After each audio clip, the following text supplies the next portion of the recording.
In this video, you can get to know about the CFA program, exam details, eligibility, career options after successful completion of the CFA program.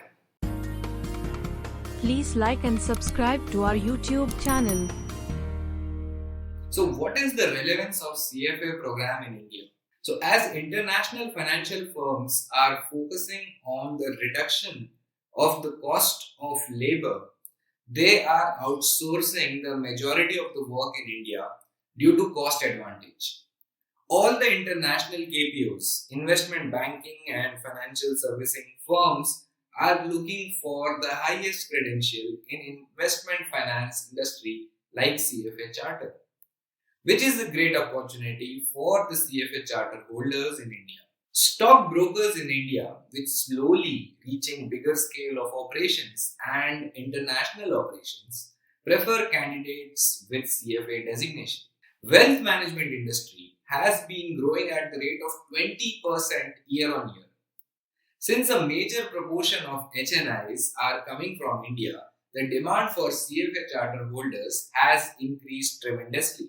So, how is the course structured? You have to enroll in the CFA program and register for an exam. And then you have to pass level 1, pass level 2, and then pass level 3, complete 4 years of experience, relevant working experience in the investment finance industry, and you will become a CFA charter holder. So, what is CFA program? CFA was established in 1947. Over these 70 plus years, the CFA program has emerged as a benchmark qualification for the investment industry. It has grown to over 1.5 lakh charter holders around the world in more than 165 countries. These charter holders today work as portfolio managers, equity researchers, fund managers, wealth managers, CFOs, and risk consultants. Completing the program confirms mastery over a rigorous curriculum, as there are 10 subjects which are tested at one go. Clearing all the 3 levels of the exam is the main requirement for earning a CFA charter. There is one more constraint related to working experience. We'll talk about it. So it covers content required for investment industry like equity, fixed income, private equity, derivatives, and real estate. Why you should pursue this course? This designation is one of the most recognized and respected investment credentials in the world with more than 60 years of legacy. The program has in-depth focus on financial modeling, portfolio management, and other investment-related areas. Top investment firms, asset management firms, hedge funds value this knowledge and give more preference to charter holders than other candidates from related fields. You can gain an edge over others. The program is not limited to investment banking and equity research, but plenty of other profiles as well. Today, be it fintech, foreign exchange, alternative investments, or other offbeat profiles, CFA charter holders are the most preferred options for employers. It enables the students to be adept at decision making by incorporating reasoning and judgment skills in them. These charter holders upholds the highest professional standards and abides by a strict code of ethics. Extensive ongoing analysis ensures that charter holders uphold the global best practices in their work. The charter is confirmed after completion of 4 years of relevant professional engagement, which means that the institute believes in practical skills. The curriculum is also designed in a way which helps you to tackle the real world scenario in an effective way. The CFA qualification is one of the best options to an individual who does not have the time or the resources to go through a full MBA finance program for entering the investment finance industry. CFA program will give you ample networking opportunities for faster career growth. They also post job openings specifically for charter holders. So there are 10 different subjects in this. Level 1, Level 2, Level 3, all the 3 exams, they consist of these 10 subjects, just the weightage of these subjects are different. Coming from a different background will enable you to be adept at different subjects. For example, if you are an engineer, you will be good at quants economics. But if you are a BCom graduate, someone coming from accounting background, you will be good at FRA, that is financial reporting and analysis, and maybe corporate finance as well. So there are 10 subjects. We are going to talk about all of them. So as I told you, maybe the first I will tell as FRA, financial reporting and analysis, and then corporate finance. The people coming from accounting background, you will find these two subjects easier. And then you have quant, that is quantitative methods, where we learn statistics or the quantitative methods which are relevant for finance industry. And then we have economics. So quant and economics, if you are coming from engineering background, maybe these two subjects will look familiar to you. Now the fifth subject may be equity, fixed income and alternative investments. So what are these three? These are asset classes. You can think about investing your money or saving your money or making a portfolio. Then you can think about equity maybe. Maybe you can think about bonds. You can go to government bonds or corporate bonds. You can think about other alternative investments as well. For example, there are real estate, private equity, hedge funds and so on and so forth. So all those things go to alternatives. So we have covered 7 subjects now. FRA, corporate finance, quant, economics, and then asset classes like equity, bonds and alternative investments. 7 done.